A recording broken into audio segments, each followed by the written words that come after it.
Hi, Algebra 2. This is Unit 5, Lesson 2, and today we're going to talk about arithmetic and geometric sequences. So we'll start with an arithmetic sequence. Remember, a sequence is just a list of numbers that might have a pattern to it, okay, or a particular order. So an arithmetic sequence is a sequence in which the difference a sequence in which the difference between two terms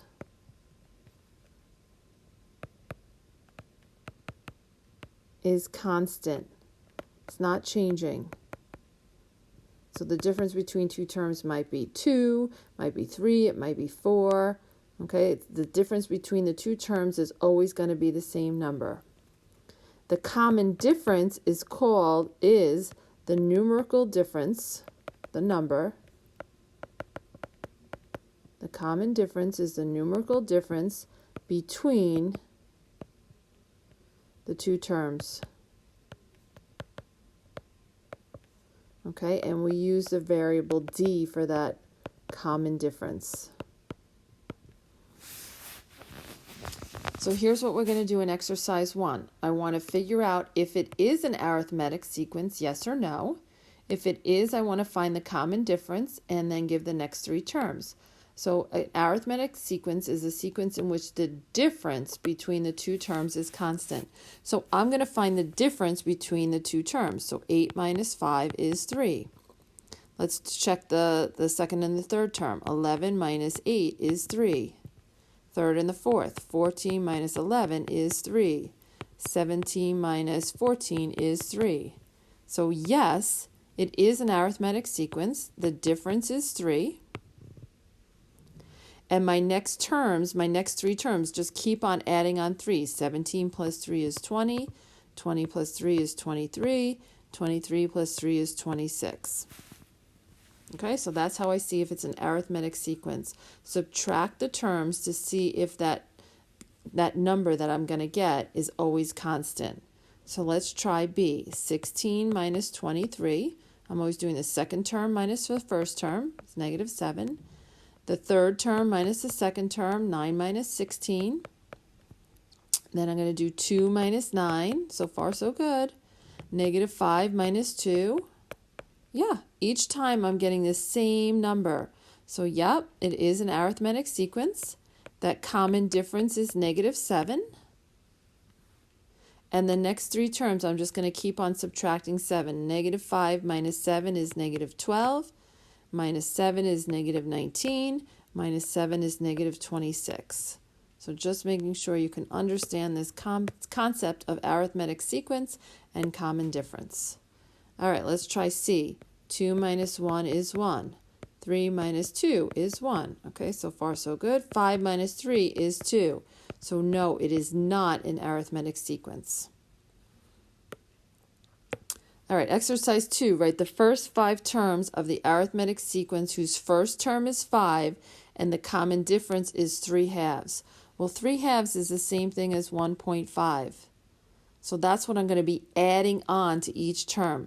The first term is 5.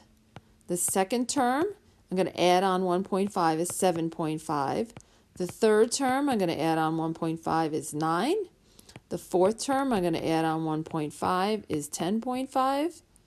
And 1.5, was that all I had to do? I feel like I messed up somewhere. I did mess up. I messed up right in the beginning. So let's go back. All right. First term is 5. I added too much. I'm going to add on 1.5. Well, that second term is 6.5. Then I'm going to add on 1.5. I add on 1.5. The third term is 8. I'm going to add on 1.5. The fourth term is 9.5. And then that fifth term, I'm going to add on 1.5 is 11. So those are my answers. I found the first 5 terms. Okay, let's look at a formula. We can use an explicit formula to find any term in an arithmetic sequence. So the formula that I'm going to use to find the nth term of any arithmetic sequence. So any term, so it's going to be a sub n, any term, I take the first term plus I take the term before that and multiply it by the common difference. All right, so a is the first term, a sub 1 is the first term. Okay, and d is that common difference. So I take the first term, and then I add on n, the number of terms, minus 1, and I multiply that by the common difference. All right, so let's find the 26th term of the arithmetic sequence. So in order for the formula to work, all right, I have that first, let's find the common difference, all right? So find D. I need the common difference. So the second term is 5.4, and I subtract 8 because that's the first term. My common difference is going to be negative 2.6. So that's my common difference. So the formula I'm going to use is a sub n equals the first term, which is 8, plus n minus 1 times the common difference of negative 2.6. All right, so that can be used to find any term in this arithmetic sequence. Well, let's find the 26th term.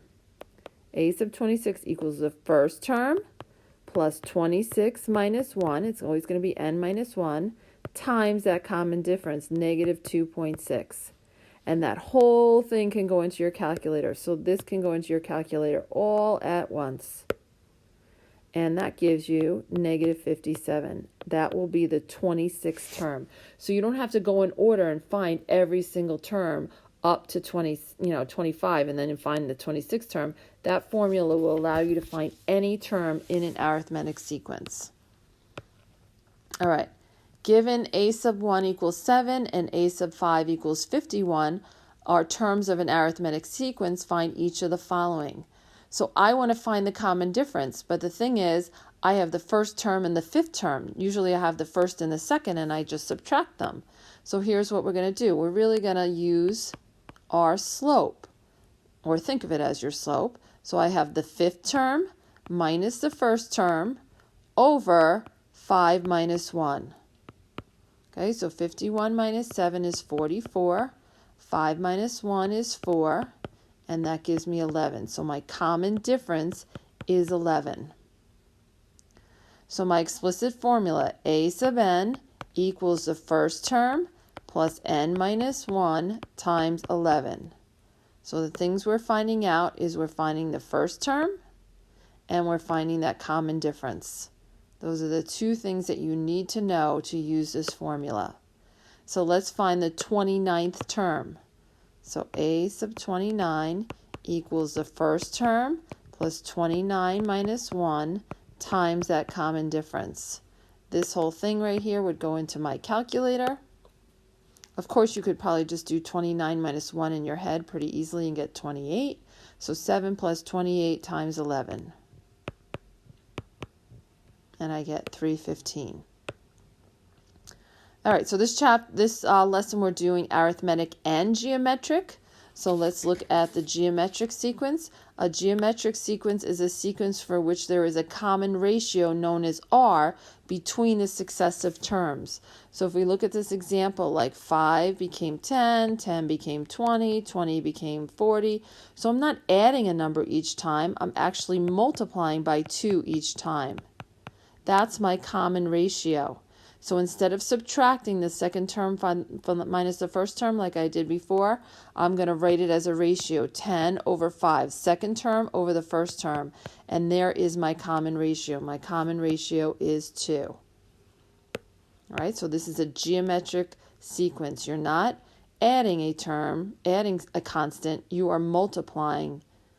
So I want to find out in exercise 5, are they each of these a geometric sequence, yes or no? If it is, find the common ratio and give the next 3 terms. So I'm going to do 8 divided by 4. That equals 2. Then I'm going to do the third term over the second term. See if that's also the same. It is 2. Then I'm going to do the fourth term over the third term. That also equals 2. So yes, it is a geometric sequence. That common ratio is 2. And then my next terms, 32 times 2 is 64, times 2 is 128, times 2 is 256, and there are the next 3 terms. All right, B, 10 over negative 2 is negative 5. Negative 50 over 10 is negative 5. 250 over negative 50 is negative 5. So is this a geometric sequence? Absolutely. That common ratio is negative 5. So the next 3 terms, 250 times negative 5, and you can use a calculator for this, negative 1,250. Times that times negative 5, 6,250. Times that by negative 5, negative 31,250. All right, and C. Let's see if it's a geometric sequence. 4 over 2 is 2. 16 over 4 is 4. So no, it is not. It does not have a common ratio. All right, and then we're going to have a geometric sequence formula. This one is on my reference sheet. So it's going to be a sub n equals a sub 1 times r to the n minus 1 power. A sub 1 is the first term, and r is that common ratio. So it's a sub 1 times the common ratio, and the exponent is n minus 1. So let's just look at a few that have that. Next page. I got 2 problems. First one, and you know what? I'm going to write the formula right here so we have it. A sub n equals a sub 1 times r to the n minus 1. And then I'll scroll up. So that's the formula that I am looking at for a geometric sequence. All right, let's find r. I need to find r. Find the nth term of the geometric sequence. So I don't have to check to make sure they're all the same. I'm already being told it is a geometric sequence. 9 over 27 is 1/3. So r is 1/3. So the formula that I'm going to use is a sub n equals the first term, 27, times that common ratio, 1/3, to the n minus 1. So that is a formula that I will use to find any term in this geometric sequence. So if I want a sub 9 equals 27 times 1/3 to the 9 minus 1. So it's 27 times 1/3 to the 8th power. And of course I would do that in my calculator. I get a decimal when I do that in my calculator, but I get 0.004115, hit the math key, and then the fraction, and hit enter, and I'll change it back to a fraction, which is 1 over 243. Okay, and one last one. Write a rule for the nth term of a geometric sequence with a common ratio of -4, and the 7th term is 40,960. The problem is, in order to use my formula, I have to know the first term, and I don't have the first term. So I'm going to use an equation to find the first term. All right, so remember, a sub n equals a sub 1 times that common ratio to the n minus 1. I know the 7th term. I don't know the first term. I know the common ratio. The common ratio is -4. And this is going to be n minus 1. I'm doing the 7th term. So I'm taking the 7th term, which I know the answer for because they gave it to me, and I'm going to use it in my formula in order to solve for a sub 1. So in my calculator, I'm going to do -4 to the 6th power, which is -44,096. And as I said, I will use that to solve for the first term. So I'm just going to divide by negative 40,000 and 4,096. Let me fix that. 4,096. 4,096. The first term is negative 10. All right. Now that I know the first term, I'm going to write the rule. So the rule is any term equals the first term times the common ratio to the n minus 1. And there's my rule. So now I can use that to find any term. So if they give you the common ratio and another term, not the first term, substitute that in to find the first term, and then you can write that rule.